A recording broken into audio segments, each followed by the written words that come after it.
Hello mga sangkay, nakasanayang luto sa tikoy. Sinawsaw sa itlog tapos prito, tapos lumpia wrapper balot prito. Ngayon, naibahin natin. Isalansan natin yung tikoy dito. Ayan. Ubusin na natin lahat to.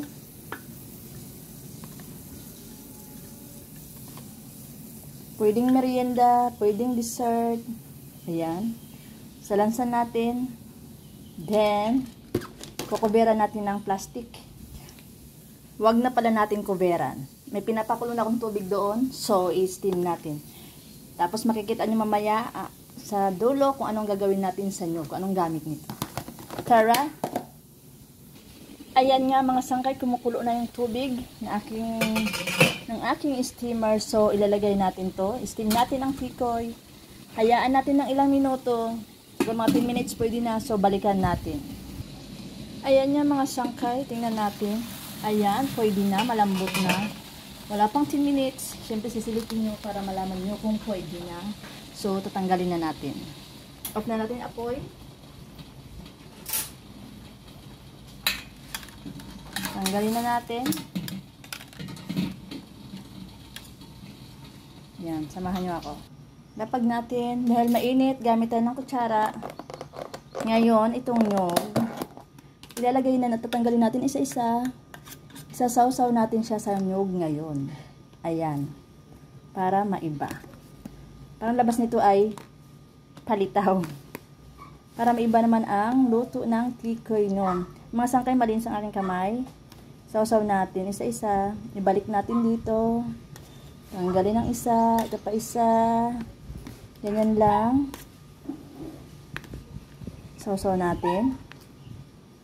Mga sangkay yung nyug pala, pag nasa inyo yun, optional. Hinaluan ko to ng asukal. Kunti lang naman.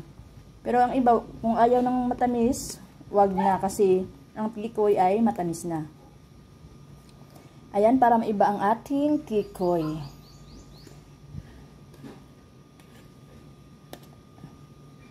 Yan, pag-ulit lang naman.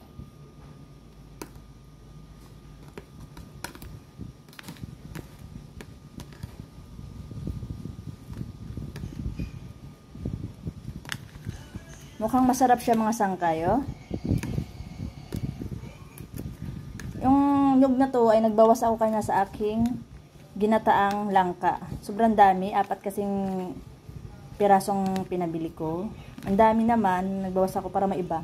Actually, suggestion lang to sa akin. Trinay ko lang, napanood daw niya to sa isang chef. Napanood lang daw niya to, napanood. So, may nyug kami, trinay ko ngayon agad-agad. Ito. Last one.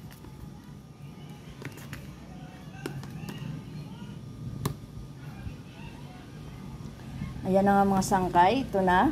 Ayan na. Ayan na nga siya mga sangkay, oh. May tira pa akong nyog, so ilagay na natin.